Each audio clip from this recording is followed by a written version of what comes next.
ನಮಸ್ಕಾರ ಸ್ನೇಹಿತರೆ, ಭಕ್ತಿ ವೈಭವ ಯೂಟ್ಯೂಬ್ ಚಾನಲ್ಗೆ ತಮಗೆಲ್ಲರಿಗೂ ಸುಸ್ವಾಗತ. ಸ್ನೇಹಿತರೆ, ಪ್ರತಿನಿತ್ಯವೂ ನೀವು ತುಳಸಿಯನ್ನು ಪೂಜೆ ಮಾಡಿರ್ತೀರ.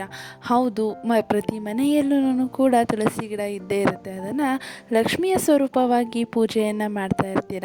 ಹಾಗೆ ಲಕ್ಷ್ಮೀ ದೇವಿಯು ನಿಮ್ಮ ಮನೆಯಲ್ಲಿ ಶಾಶ್ವತವಾಗಿ ನೆಲೆಸಬೇಕೆಂದರೆ ತುಳಸಿಯ ಪೂಜೆಯಲ್ಲಿ ಈ ಮಂತ್ರಗಳನ್ನು ಪಠನೆ ಮಾಡಬೇಕಾಗತ್ತೆ. ಈ ಮಂತ್ರಗಳನ್ನು ಪಠಿಸಿದ್ದೇ ಆಗಿದ್ದಲ್ಲಿ ಲಕ್ಷ್ಮೀ ದೇವಿಯು ನಿಮ್ಮ ಮನೆಯಲ್ಲಿ ಶಾಶ್ವತವಾಗಿ ನೆಲೆಸುತ್ತಾರೆ ಅಂತಲೇ ಹೇಳ್ಬೋದು.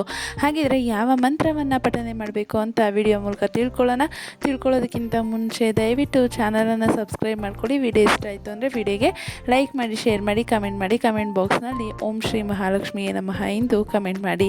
ಸ್ನೇಹಿತರೆ, ತುಳಸಿಯನ್ನು ಲಕ್ಷ್ಮೀ ದೇವಿಯ ರೂಪವೆಂದು ಪರಿಗಣಿಸಲಾಗುತ್ತದೆ. ತುಳಸಿ ಪೂಜೆ ಮಾಡುವಾಗ ಯಾವ ಮಂತ್ರವನ್ನು ಪಠಿಸಬೇಕು, ತುಳಸಿ ಪೂಜೆಯ ಪ್ರಯೋಜನ ಏನು, ತುಳಸಿ ಮಂತ್ರವನ್ನೇಕೆ ಪಠಿಸಬೇಕು, ತುಳಸಿ ಮಂತ್ರದನ್ನು ಪಠಿಸುವ ವಿಧಾನಗಳು ಯಾವುದ್ಯಾವುದು ಅಂತ ವಿಡಿಯೋ ಮೂಲಕ ನೋಡೋಣ. ನಮ್ಮ ಹಿಂದೂ ಧರ್ಮದಲ್ಲಿ ಪ್ರತಿನಿತ್ಯ ತುಳಸಿ ತುಳಸಿಯನ್ನು ಪೂಜಿಸದೇ ಇರಲು ಸಾಧ್ಯವಿಲ್ಲ. ಏಕೆಂದರೆ ತುಳಸಿ ಸಸ್ಯವನ್ನು ಲಕ್ಷ್ಮೀ ದೇವಿಯ ಸಂಕೇತವೆಂದು ಪರಿಗಣಿಸಲಾಗಿದೆ. ತುಳಸಿಯನ್ನು ಪ್ರತಿದಿನ ಪೂಜಿಸುವ ಮನೆಯಲ್ಲಿ ಬಡತನ ಮತ್ತು ದುರಾದೃಷ್ಟ ವಾಸವಾಗಿರೋದಿಲ್ಲ ಮತ್ತು ಆ ಮನೆಯಲ್ಲಿ ಯಾವಾಗಲೂ ಲಕ್ಷ್ಮೀ ದೇವಿಯು ವಾಸವಾಗಿರ್ತಾಳೆ ಎಂದು ಹೇಳಲಾಗುತ್ತದೆ.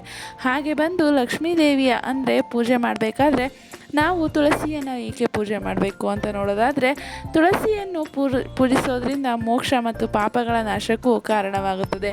ತುಳಸಿ ಸಸ್ಯ ಇರುವ ಮನೆಯಲ್ಲಿ ದೇವತೆ ಮತ್ತು ದೇವರುಗಳು ವಾಸಿಸುತ್ತಾರೆ ಎಂದು ಹೇಳಲಾಗುತ್ತದೆ.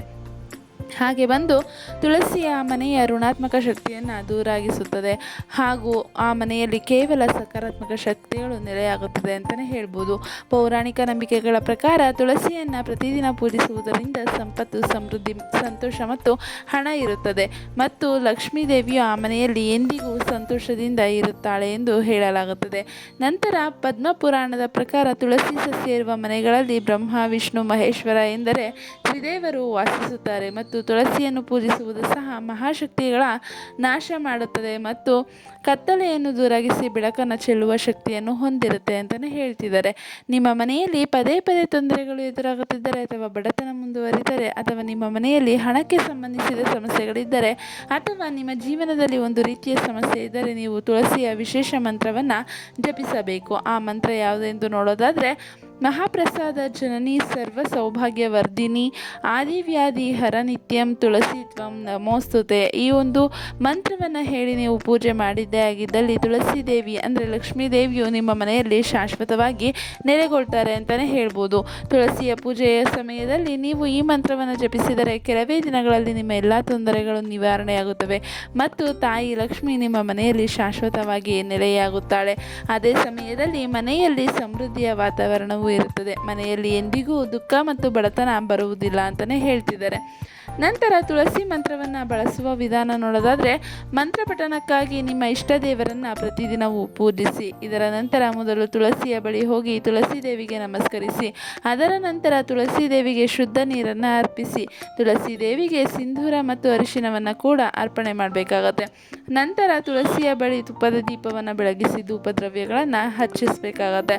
ಹಾಗೆ ಇದರ ನಂತರ ತುಳಸಿಗೆ 7 ಬಾರಿ ಪ್ರದಕ್ಷಿಣೆಯನ್ನು ಹಾಕಬೇಕಾಗತ್ತೆ. ಇದರ ನಂತರ ತುಳಸಿಯ ಮುಂದೆ ಕುಳಿತು ಈ ವಿಶೇಷ ಮಂತ್ರವನ್ನು ತುಳಸಿಯ ಹಾರದಿಂದ ಜಪನೆ ಮಾಡಬೇಕಾಗತ್ತೆ.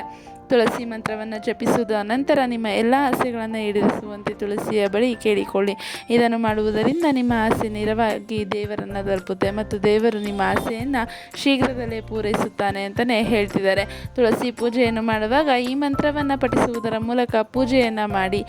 ಇದರಿಂದ ತುಳಸಿಯ ಆಶೀರ್ವಾದ ಪ್ರಾಪ್ತವಾಗುತ್ತದೆ, ಬಡತನವು ದೂರಾಗುತ್ತದೆ, ನಮ್ಮ ಪಾಪವು ನಾಶವಾಗಿ ಮೋಕ್ಷ ಪ್ರಾಪ್ತವಾಗುತ್ತದೆ. ನೋಡೋದಲ್ಲ ಸ್ನೇಹಿತರೆ, ತುಳಸಿ ದೇವಿಯನ್ನು ನೀವು ಪೂಜಿಸಿದ್ದೇ ಆಗಿದ್ದಲ್ಲಿ, ಅದು ಈ ಮಂತ್ರವನ್ನು ಪಠಣೆ ಮಾಡಿ ಪೂಜಿಸಿದ್ದೇ ಆಗಿದ್ದಲ್ಲಿ ಆದಷ್ಟು ಬೇಗ ನಿಮ್ಮ ಆಸೆಗಳೆಲ್ಲ ಈಡೇರುತ್ತೆ ಅಂತಲೇ ಹೇಳ್ಬೋದು. ಹಾಗೆ ಲಕ್ಷ್ಮೀ ದೇವಿಯ ಕೃಪೆ ನಿಮ್ಮ ಮೇಲೆ ಸದಾ ಇರುತ್ತೆ ಅಂತಲೇ ಹೇಳ್ಬೋದು. ಸ್ನೇಹಿತರೆ, ಈ ಒಂದು ಮಾಹಿತಿ ನಿಮಗೆ ಇಷ್ಟ ಆಗಿದೆ ಅಂತ ಅನ್ಕೊತೀನಿ. ಇಷ್ಟ ಆಗಿದ್ರೆ ವಿಡಿಯೋಗೆ ಲೈಕ್ ಮಾಡಿ, ಶೇರ್ ಮಾಡಿ, ಕಮೆಂಟ್ ಬಾಕ್ಸ್ನಲ್ಲಿ ಓಂ ಶ್ರೀ ಮಹಾಲಕ್ಷ್ಮಿಯೇ ನಮಃ ಎಂದು ಕಮೆಂಟ್ ಮಾಡಿ. ವಿಡಿಯೋ ವೀಕ್ಷಿಸಿದ್ದಕ್ಕಾಗಿ ಧನ್ಯವಾದಗಳು. ಹಾಗೆ ದಯವಿಟ್ಟು ಚಾನಲನ್ನು ಸಬ್ಸ್ಕ್ರೈಬ್ ಮಾಡ್ಕೊಳ್ಳಿ.